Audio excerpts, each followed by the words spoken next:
So under the C in this arrangement starts like this. And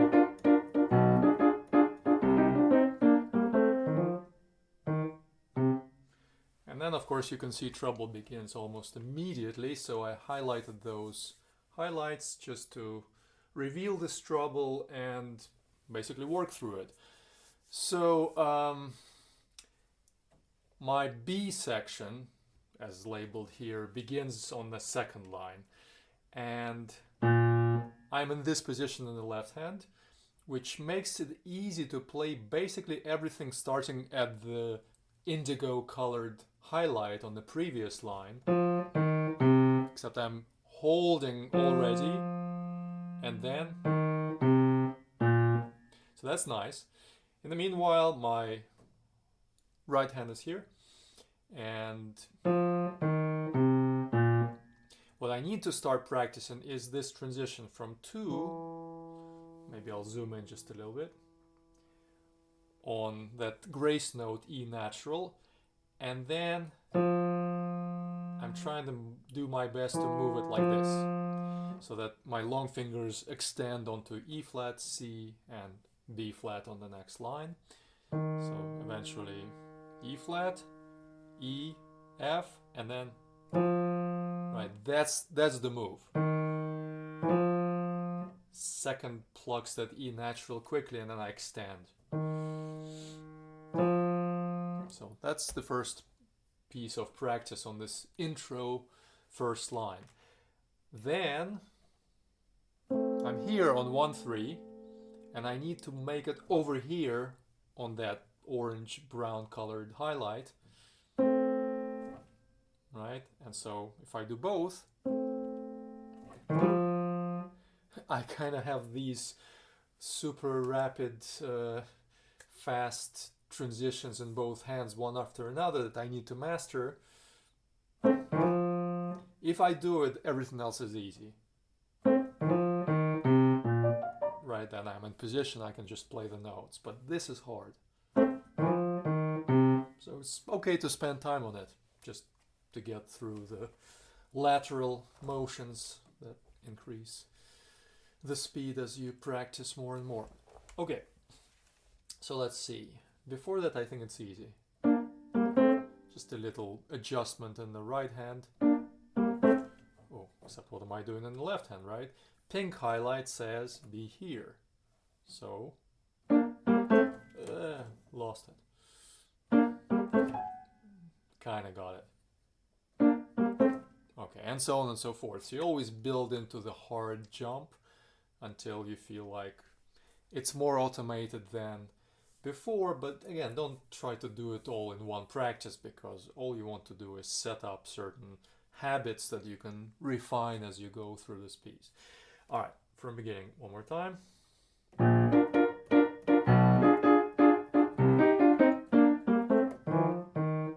I kind of got it. It was a little bit imprecise perhaps, but I was trying to throw my hands on the right areas of the keyboard, roughly speaking. So of course practice is all about precision, so you can spend more time on that purple highlight, for example, right? By the way, this is another case of, as I start to play with my right hand positioned over middle C, specifically on the thumb, it's a good idea to get that nose to shift slightly, right? So here.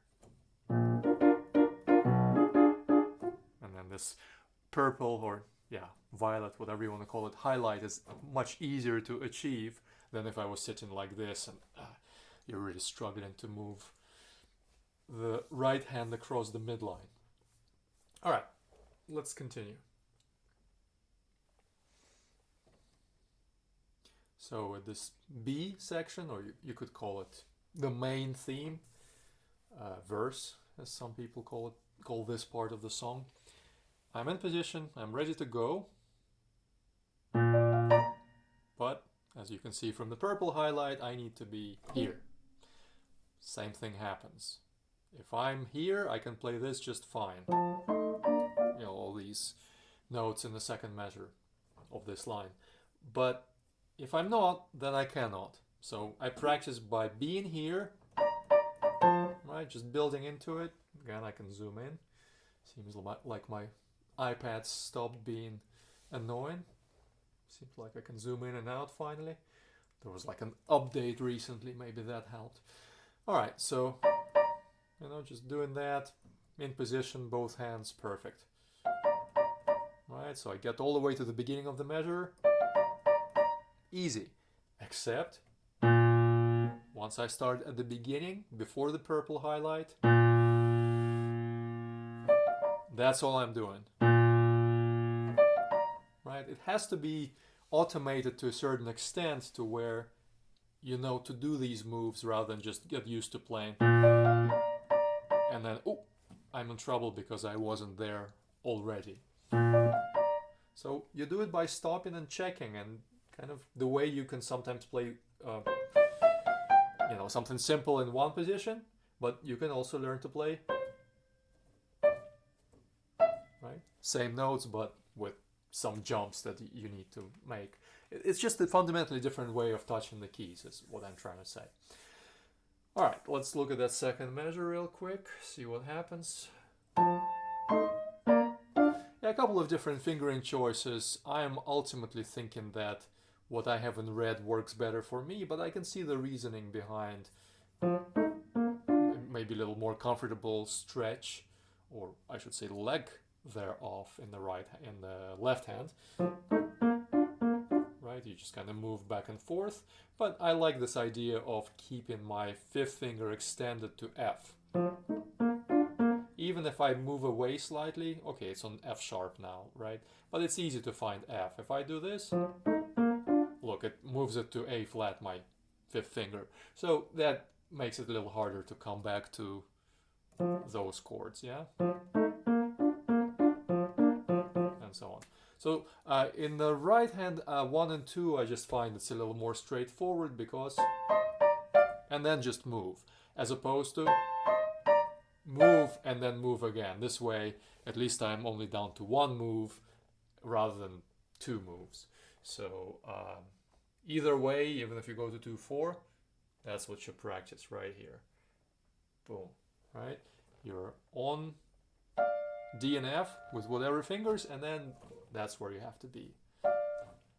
Of course, for me, I prefer to keep my thumb inside the keys, next to the black keys, if it's forced to play the black keys. Now, if it's not, if it's always on the white keys, then there is no need to be inside. But in this case, it's going to move to B flat, so might as well play my white notes, white keys inside the keyboard.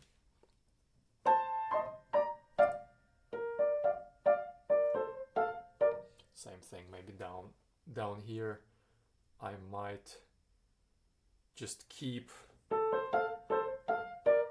3 on D and then just move the thumb back to B flat. Anyway, this is just, by the way, those are possibilities,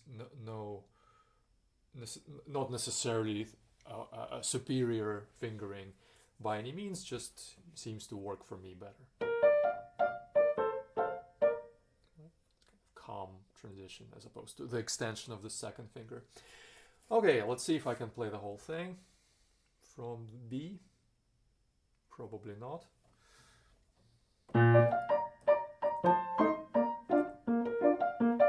Yeah, so here, even though I talked about extending my fifth finger to F, it's still not there and I'm not here. So I would mark this like this.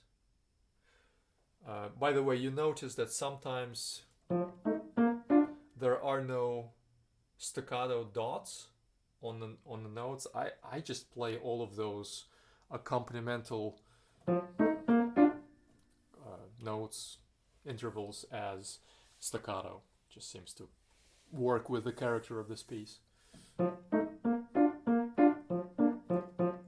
mean, it just sounds sluggish if you hold it down. But maybe somebody else disagrees and you prefer it sluggish. I don't necessarily have any beef with that. Okay, so that green highlight. Oh, that's not it. There. I want to practice being here. And then of course another highlight, which I'll mark with indigo. I don't think the right hand is that difficult, just a few shifts of the thumb in my case, or maybe some other fingers, but that's all in close proximity. In the left hand, yeah, it's a bit tricky. So let's go to the very end. Fix this. Right, again, that's all I'm working on. Playing the F with 5 staccato, and then doing the jump. You don't have to be too far inside the key, but you do have to be far enough inside so that the short 5th finger reaches the B flat. There it is. Maybe like this. That's it. And then just keep building into it. Yeah, maybe hold that 1-3 in the left hand, and then just keep jumping. Right. So all I'm trying to do is automate this lateral move.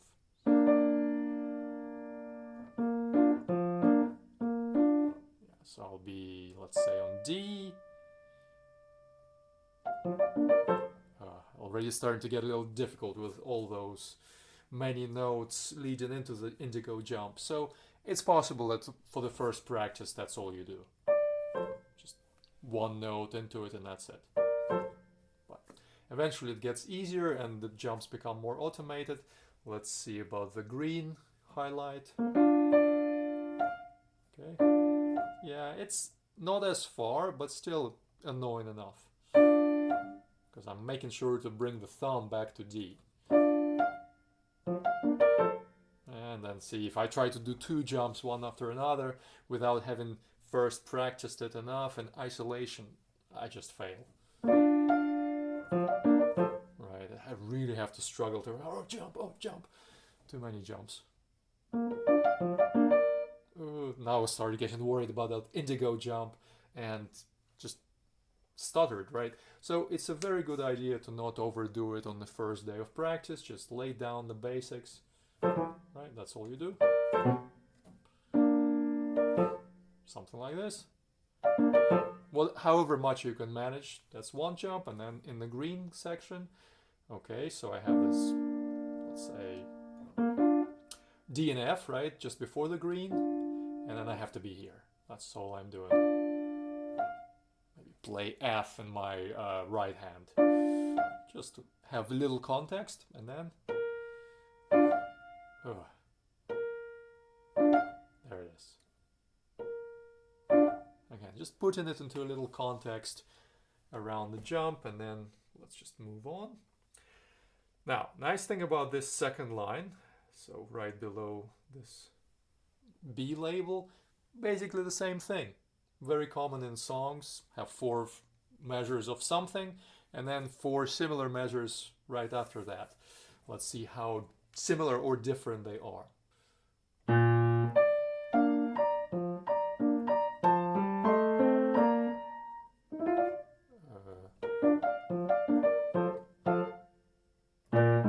Right, so you're kind of struggling through the region of the second part of B, if you like. I see that right hand is identical. Can I say this? Yep, I can say this. So the fingering, whatever you do in the top line, you would do the same. In my case, I would go back to, what is it, 1 and 2 here, right? And then at the end, I would have 1 and 3. Oh, yeah, 1 and 3. So that's the right hand, but in the left hand, a lot more activity. That third measure is the same, and the beginning of the fourth measure is the same, but then the jump in the fourth measure is a lot further. So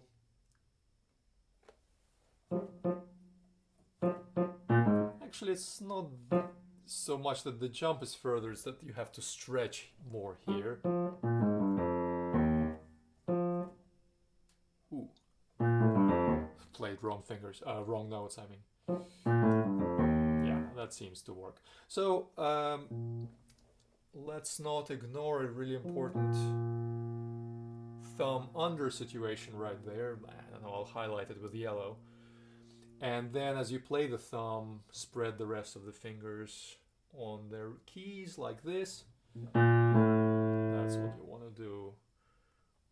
Let's make it brown, right? So starting at that point in the left hand.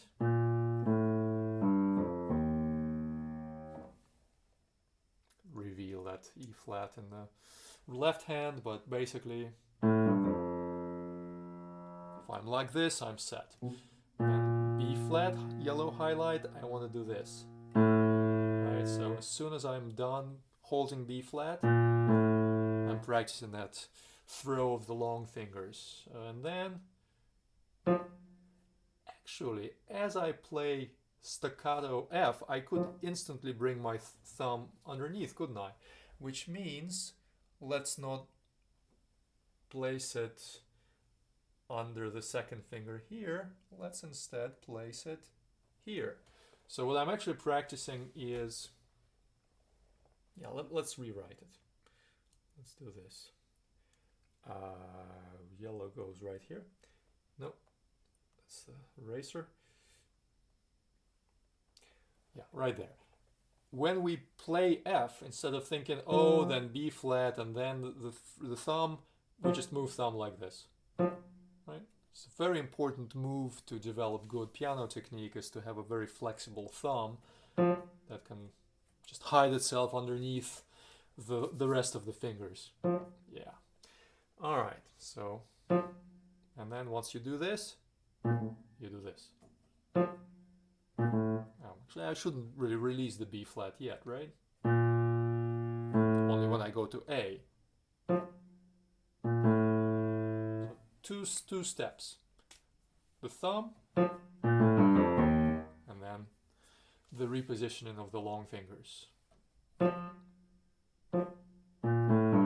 But what it shows is just how complicated the mechanics or the ballet of the left hand is in this measure, just before we transition into a new section or next segment of this verse of this song. So that. And it can take a good few days to really work through it, master those kinds of jumps and precise finger adjustments on the positions that you see. But that's what you do. The nice thing is that most pieces are not all hard like this. Once you've learned this part above, you're just copy pasting it right here in that third measure, so we don't need to work through it at all. But let's look at the second measure where the left hand is a little more busy. Yeah, I like those fingers there. You kind of have to throw the fifth finger here so you can quickly position for the glissando effect, and then instantly this. That. So let's work backwards like I like to do. B here, let's say it's pink, and before it you're here. Right, build into it. Very similar to what is it? We had something like that in that fourth measure of the intro line, yeah? Same thing except like up an octave. But here I'm like this, and then I have to flick out, so that's another challenge. I do that. I can make it green, I suppose. Yeah, and then this moment where make it cyan, Again, 3 quick position changes in succession in the left hand, which means, yeah, probably more practice time on this specific part as compared to the nearby measures. So, however long it takes, don't stress it, just put in the time, because if you put in the time, it will solve itself. If you don't put in the time, then what happens is you're always stressed about this bit. So that's pink. That's me building into pink, right? Just whatever it takes to do this move, do it. And then before green, I'm kind of like this. That's all I'm doing. You might say I'm holding the cyan and then playing the green and stopping. Yeah. And then as I come into cyan, so I'm like this at first on that C, and then I have to do this. If I want a true legato. Now, of course, some people might say, hey, I'll just do it this way. You know, play it with 2 so I don't have to do that cyan position shift. Just play 2 and then shift right away. Reasonable, that's fine. But if you prefer to do that 5 intermediate connection of sorts, then cyan is what you need to practice. Right? Just do that 5 over, and then once you're ready, you can stop, think. Green is what? That's green, right? But again, you see, it takes me a lot to discuss, to show, and work through it. So obviously, for anyone else practicing this bit, it will take a little bit of time. Finally, the left hand. That's obviously the position shift. It's very similar to that purple up above, except instead of E flat, I'm preparing D. Right, so let's do that. Let's do a little purple reminder. Again, I'm playing this B flat 5 finger 5 as staccato.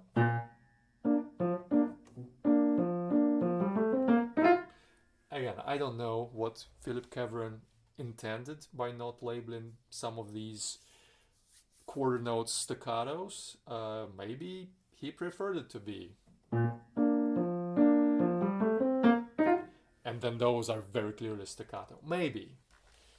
I just like the interpretation I'm putting into this piece is upbeat, dance-like, everything jumps, therefore more staccato, even if it's not written.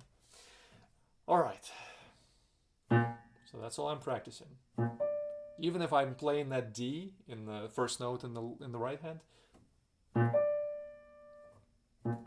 right? I'm stopping and checking the jump. And again, a little bit of that hesitation, right? A few finger adjustments, thumbs have to go a certain way. So do what needs to be done. Don't just skip over difficult things. That's where I have to be. That's how I jump. That's how I get there. Alright, so slight thumb adjustments at the end of this measure. I'll highlight it with red. Take time to make sure you're doing it.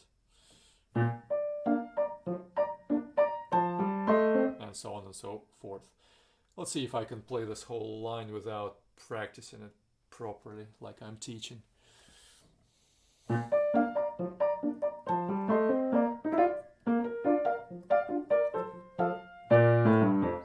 So you could tell with all those hesitations and my haphazard finger throws, I wasn't preparing the right fingers, I was, scrambling at the last second. So don't scramble, don't do things at the last second, actually practice. Alright, let's look at the remainder of this verse part of the song, labeled C, and of course same thing, you start with, right, the familiar tune. It's the exact same thing down below with some changes. Give me a sec, just want to reposition. The only difference is, again, some octave shifts, like in the right hand.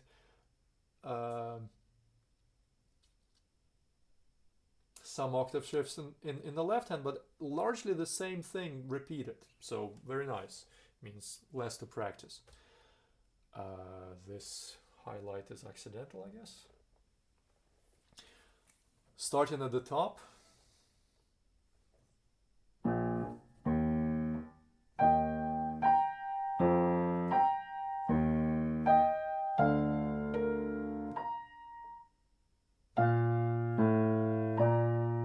That's, by the way, a possibility.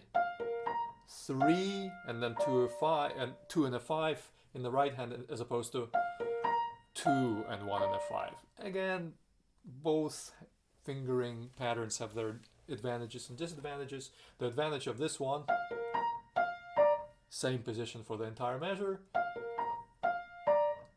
position shift, but then more comfortable fingering.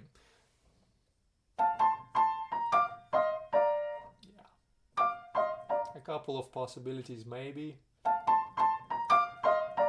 play this with a 1 3 3 5, right, and 4 here, looking at the end of this line in the right hand, but then 2 5 leads us into 1 2 5 1 2 4. Seems more logical on paper. Once you start doing it, you realize just how much more difficult those weaker fingers make it for the pianist. So 1 2 2 4 is actually a stronger finger combination. And then just move. I'll start labeling things with highlights. Move here. Yeah. And then just little thumb shift into the last chord. Maybe a little more sustained on those chords as opposed to staccato. A little more brassy, perhaps, trumpet-like. In the left hand, if you can reach it, I always recommend 1 3 on B flat octaves, followed by 1 5 on FF, just because it's easier to navigate. But let's say your hand is smaller, then you'll use a 1 4 and just have a slightly larger skip. But the more important part about this line, because of the way it connects with this last line, which I probably won't even go into because it's so similar and you can figure it out on your own, is the jump. So let's label it right here. Something like this. And right here. So both hands have to find their respective positions as soon as you're done with this. Right?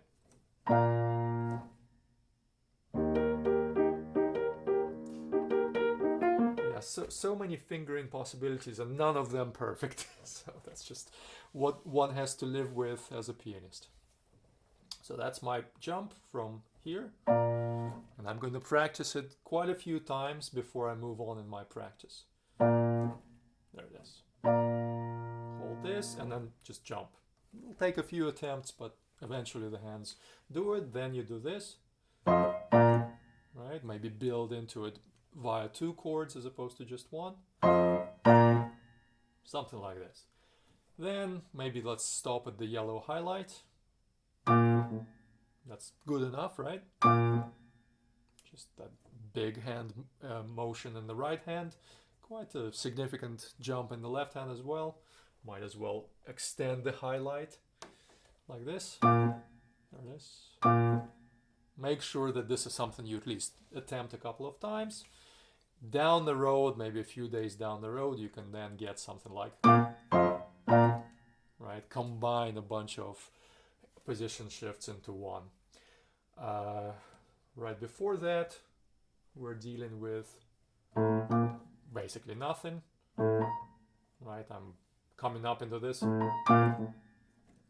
I don't even want to play the downbeat chord because I don't want to be saddled with the responsibility of having to do the yellow highlight jump, this one, right? I'm just doing this. I know I can play it, my hands are right here, I'm not going to go on, and the reason is focus, right? Practice is all about using the limited amount of human focus to understand practice and, you know, really master some difficulties without spreading the focus too thin. There it is.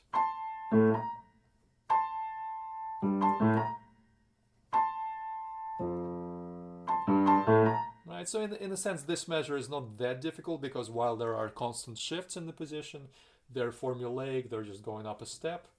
You know, that's kind of the main thing you have to do as you play. In the previous measure you want to do this. Right, make sure this... in fact, let's make it even simpler. When you, at the beginning of that second measure, move from D, move like this.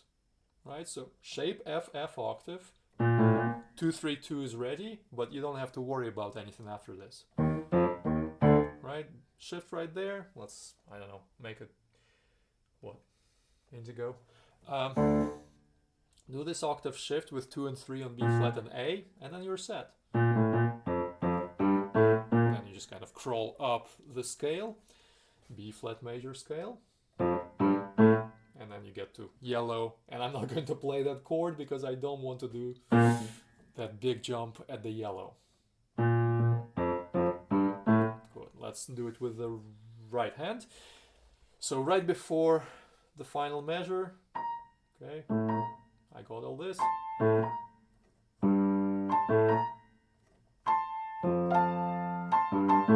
Right, so it kind of plays itself. Not playing that downbeat. Okay, then just by itself, the first note in this third measure. Okay, so make sure you can do it and feel good about having done it. Moving back to the previous measure right here. Make sure you're in the right position in the left hand. And then this is what you're doing. So let's make it cyan. Nope. Wrong. Right here, specifically these notes. Yeah, this F, A, C, 1, 2, 4. That's what you're shaping. Right, let's say I'm on the last staccato chord of that second measure and I'm doing this. One more time. You don't have to be very far inside the key. In fact, my sized hand says thumb goes on the edge of F because my third finger is long enough to cover B flat, like this, yeah? There it is. I'm on last, right before that cyan jump, there it is. I guess I better release my B flat so I don't learn to play it sustained. Okay, now building into it, if I hold 2, F, 3, A, and all I'm doing is this jump, there it is. Right, making sure that I'm backing up a couple of steps so that whatever I do, I'm always doing it. I'm not, you know, let's say practicing like this. Oh, I didn't jump, and then there's this pause, or I do this. You know, I don't start in the right position with that thumb kind of hanging here instead of being right on F. Instead, nail it, right? Nail the jump. It feels, you know, like a lot of effort at first, but the nice thing is the brain starts to catch up if you sleep on it and keep doing the same jump over and over and over, and then, okay, now I know what to do. All right, so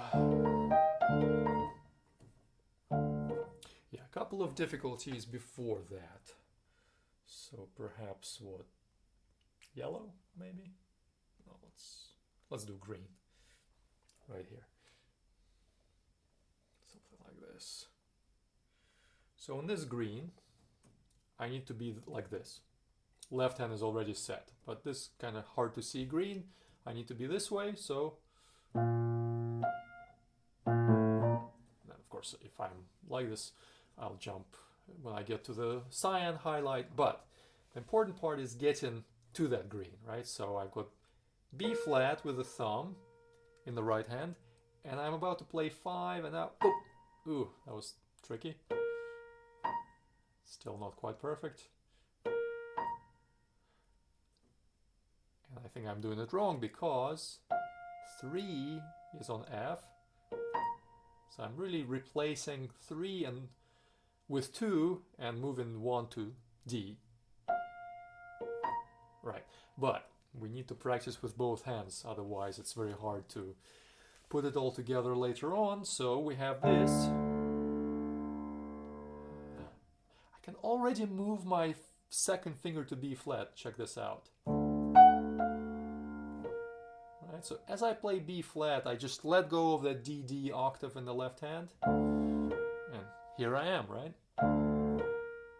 There it is. So this is, again, a somewhat unusual move, but it becomes more natural if there is such a thing in piano playing.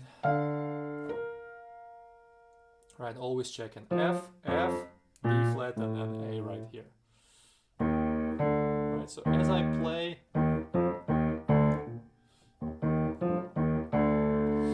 quite honestly though, I don't think putting the second finger like this is a good idea, because it's so uncomfortable. Right, to do, I mean, you can try, but if I were me, and I am me, I would just simply play the DD and move the whole thing at the indigo highlight. Right, that's what I would do.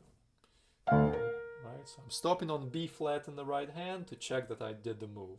And then, soon after this, I have the green highlight to do that. So a lot of quick position shifts in this measure, meaning probably a little more tricky than that third measure. All right, finally the first measure, and I'll wrap up here.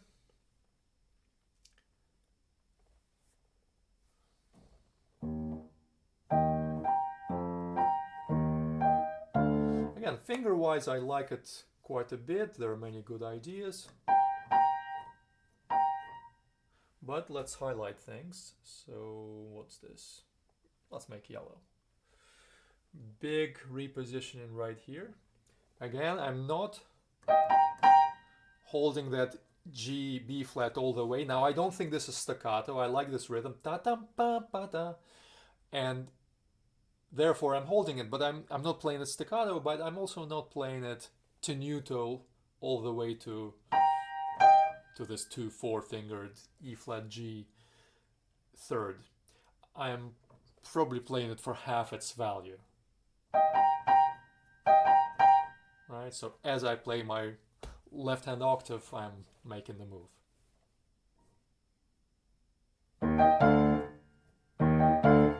Oh, see, now I'm so panicked about that move and now the indigo move, I'm screwing up, so I'm not going to play the D on the downbeat of the second measure. Just playing, preparing, but not playing. Okay, now before the yellow highlight, I'm holding G and B flat. I already have this E flat octave ready, and that's all I'm doing. In fact, I can just stop and check that I moved correctly. Alright, see that move? I'm here, and now I'm here. Keeping the fifth finger on B flat, anchored, extending from thumb on E flat down to B flat. Right? And that's all I'm doing.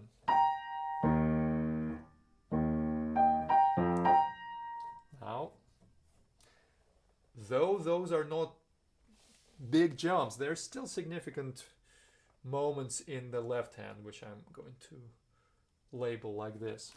They're still important enough to make you think. So, maybe even combine this move here and here. Right? It's okay if you don't play the chord as you jump, as you move the right hand. In fact, you heard me do something clever, right? That fifth finger is holding onto the B flat, so for the audience's ear, or for your own ear, you're hearing that B flat continue a little longer, even as I let go of the G and reposition, the third finger to somewhere else, to F specifically, replacing third finger on G with fourth finger on G, all these things, but that B flat keeps ringing. And that's what pianists do so often. They don't play what's written, they play what sounds good. Anyway, I hope this helps with this first page of Under the Sea by Alan Menken, as arranged by Phillip Keveren. Ask questions. Hopefully, I can be of some use.